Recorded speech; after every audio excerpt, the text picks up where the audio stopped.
సార్వత్రిక ఎన్నికలు సమీపిస్తున్న తరుణంలో దేశవ్యాప్తంగా ఎన్నికల వేడి రాజుకుంటోంది. మరో 4 రోజుల్లో నోటిఫికేషన్ వెలువడుతుందన్న సమాచారంతో అన్ని పార్టీలు అభ్యర్థుల ఎంపికను పూర్తి చేయనున్నాయి. ఇక కొంతకాలంగా కర్ణాటక రాజకీయాల్లో ప్రవేశించి పోటీ చేయాలనుకుంటున్నారు నటి సుమలత. భర్త అంబరీష్ మరణం తర్వాత నమ్ముకున్న వారికి న్యాయం చేయాలనే ఆలోచనతో ఆమె ఎన్నికల బరిలో దిగడానికి సిద్దమవుతున్నారు. ఆమె మండ్య నుంచి పోటీ చేయాలన్న ఆలోచనను గతంలోనే బయటపెట్టారు. అయితే ఇప్పుడు ఆమెకు ఆ స్థానం దక్కే సూచనలు కనిపించడం లేదు. దీనికి కారణం సంకీర్ణ పార్టీల మధ్య స్పష్టత రాకపోయినా మండ్య నుంచి సీఎం కుమారుడు నిఖిల్ పోటీ చేయడాన్ని జేడీఎస్ ఖరారు చేసింది. మైసూరు పర్యటనలో ఉన్న సీఎం కుమారస్వామి మంగళూరులో జేడీఎస్ జాతీయ అధ్యక్షుడు దేవగౌడలు ఇదే అభిప్రాయాన్ని వ్యక్తం చేశారు. కాసేపటికి నిఖిల్ మండ్యలో కార్యకర్తలతో కలిసి సంబరం చేసుకున్నారు. పెద్దల ఆశీర్వాదంతో మండ్యలో సేవలకు సిద్దమవుతారని ప్రకటించారు.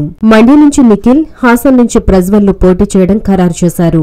దీంతో దేవగౌడ ఎక్కడ పోటీ చేస్తారనేది సర్వత్రా ఉత్కంఠకు తెరలేచింది. గత సోమవారం మండ్య నుంచి పోటీ చేస్తానని, కాంగ్రెస్ మినహా మరో పార్టీ నుంచి రాజకీయం చేయదలుచుకోలేదని, త్వరలోనే ఓ నివాసాన్ని ఏర్పాటు చేసుకుంటానని ప్రకటించారు సుమలత. వారం రోజులుగా సుడిగాలి పర్యటనలు చేస్తున్న సుమలతకు ఇప్పుడు ఎదురుదెబ్బ తగిలింది. జేడీఎస్, కాంగ్రెస్ లు కలిసి పోటీ చేస్తుండటంతో నిఖిల్ కు టికెట్ ఖరారు చేయడంతో సుమలత భవిష్యత్తు ఏం కానుందో అనేది చర్చకు తెరలేపింది. ఆమెను బెంగళూరులోని ఏదో ఒక స్థానం నుంచి పోటీ చేయించాలని కాంగ్రెస్ భావిస్తోంది. అయితే సుమలత మాత్రం మండ్య నుంచే పోటీ చేస్తానని అంటున్నారు. ఈ నేపథ్యంలో బీజేపీ నేతలు సుమలతని పార్టీలోకి ఆహ్వానించి మండ్య టికెట్ ఇచ్చేందుకు సిద్దమైనట్లు తెలుస్తోంది. మరి సుమలత ఎలాంటి నిర్ణయం తీసుకుంటారనేది ఆసక్తికరంగా మారింది. హలో, మిమ్మల్నే యోయో టీవీ యాప్ డౌన్లోడ్ చేసుకున్నారా? ఇంకా లేదా? మీ యాప్ స్టోర్ కి వెళ్ళి వెంటనే డౌన్లోడ్ చేసుకోండి.